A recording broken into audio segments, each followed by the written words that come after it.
Rip Torn.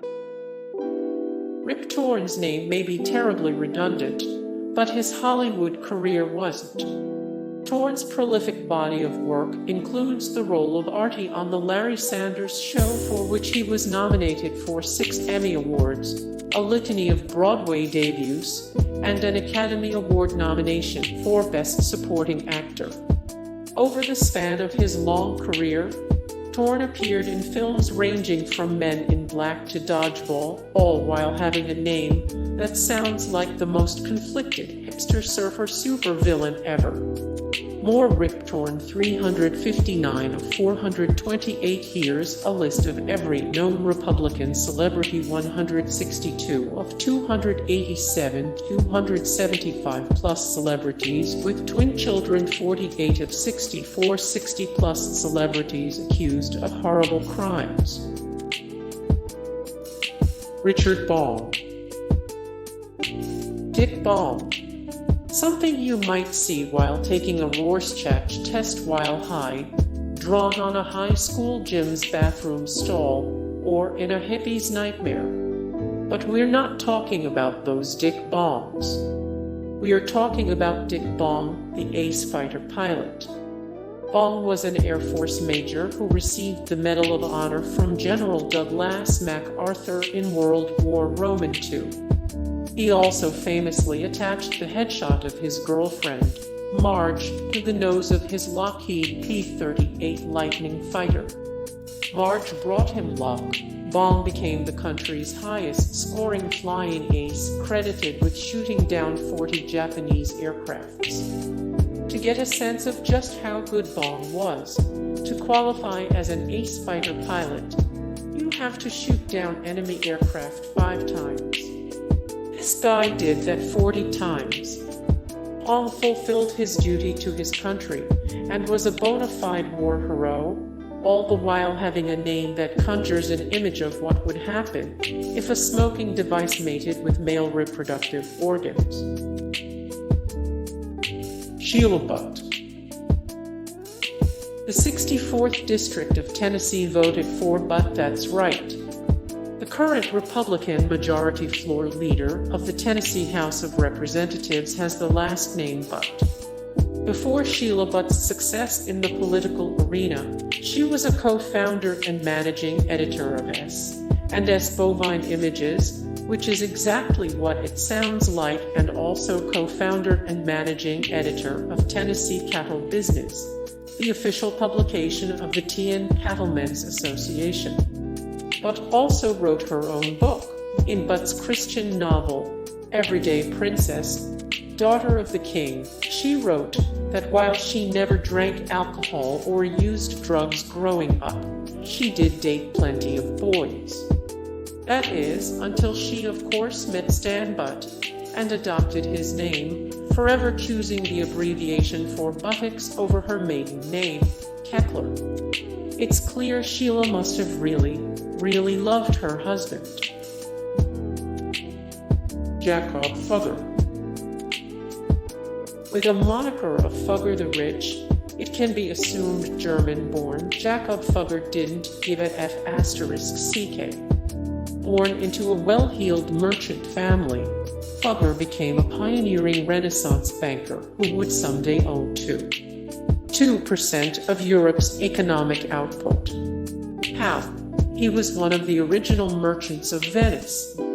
That's right, before the bard's Shylock. At his death, it's estimated that Fugger had amassed a fortune of about $1 billion in current dollars. He was so rich that he's been declared by some as the richest man who ever lived. Misty Hyman. With the use of an unorthodox dolphin kick, Misty Hyman famously upset the defending Olympic champion and world record holder Susie O'Neill in the 200-meter butterfly during the 2000 Olympics, popping a new Olympic world record with a time of 2:5.88. Misty took the gold, all with a name that sounds like a deranged 60s Bond girl. That's right. Despite being a malaprop for a part of the female anatomy, Misty Hyman altered Olympic history forever. After her win, Hyman felt so fortunate that she turned down significant prize money and the cover of a Wheaties box to finish her degree at Stanford. Tiny Cox. Tiny Cox is a Dutch politician and member of the Socialist Party whose full name is Martinus Josephus Maria Cox. One might wonder why Tiny chose Tiny as his nickname, as opposed to, say, Martin or Marty, but hindsight's 20/20. For over a decade, Cox was editor-in-chief of Tribune, SB member party magazine, and served as Senate leader. He also served as chairman of the Party of the European Left in the Parliamentary Assembly of the Council of Europe. Despite his robust political career, his name is embarrassingly flaccid sounding. Don't let Tiny Cox's name fool you into thinking he has no nerve, though he recently accused Prime Minister Vladimir Putin's party of rigging the Russian parliamentary election. That takes some large parts, indeed. Thomas Crapper. With humble beginnings as a plumber, Thomas Crapper later rose to fame as the founder of Crapper & Company, which still supplies England its WC sets today and prides itself on making the crapper difference.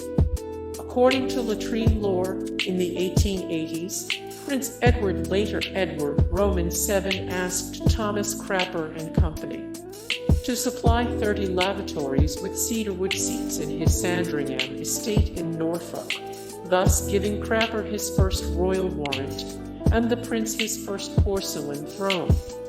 Coincidentally, the word crap isn't an actual derivative of Crapper's name. It first appeared in the Oxford English Dictionary in 1846 in reference to a crapping ken or privy. Anurag Dikshit. Self-made billionaire Anurag Dikshit was named by Forbes as one of India's richest people. In his 20s during the late 90s, Dikshit worked as a developmental engineer and created the betting software for party gaming and internet casino company. The company went public on the London Stock Exchange in June 2005. Dikshit was a shareholder. The initial offer price of $116 valued the company at PS4. $64 billion, making Dikshit rich *T rich. The now gambling mogul currently owns 34% of company and manages the Gibraltar Company's operations. A true inspiration story, considering Dikshit's surname is one of the worst word pairings of all time. Tokyo Sexwale. Achieving political and financial success would be hard enough with a name like Carl. Imagine the odds with a name that sounds like a sea-themed Asian adult film. To be fair, he chose Tokyo as a nostalgic moniker harkening back to his childhood love of karate, but in addition to his surname, it's simply a mouthful. As a political activist, Sexwale, pronounced Sewala, spent many years alongside the late Nelson Mandela as a prisoner of war during apartheid. After Sexwale's release, he was later named premier of the country's largest Gauteng province. Sexwale then founded Mvelafanda Holdings, a company that would later make him a multi-millionaire diamond magnate. But Sexwale didn't stop there. In 2005, he went on to host the South African version of the reality game show The Apprentice as, wait for it. In 2009, Sexwale declared his wealth to be the equivalent of nearly $1 million. Sexwale's assets have since increased to include vineyards, a Learjet, a $70 million island, and a yacht, which may or may not be painted stripper pink and have a blowhole. Dick Trickle. Race car drivers are meant to be fast, not slowly trickle. Fortunately, Dick Trickle's speed on the track was informed by the slow drip connotations of his last name. As a short-track race car driver during the 1960s-80s, Trickle competed in the ASA, ARCA, All-Pro in CAD, NASCAR, and USAC. The main character of 1990 NASCAR feature film Days of Thunder was even named Cole Trickle, a name pairing which perhaps flows, pun intended, much better than Dick Trickle. Harry Baals. Harry William Baals was the beloved Republican mayor of Fort Wayne, Indiana. His name also sounds remarkably similar to, well, Harry Baals, especially when said with a local Indiana accent. During the Great Depression, Baals broke ground for Bearfield, now Fort Wayne International Airport. He served 4 terms, and was so beloved that he even had a street named after him, Harry Baals Drive. Unfortunately, despite getting the most votes, 23,826 votes to be exact, suggesting that he be the namesake for the Fort Wayne Government Center, his name was scratched off as a contender. Hey guys, thank you so much for the support and likes and comments down below, and also thank you so much for watching, and I look forward to see you in the next video. Then take care, bye.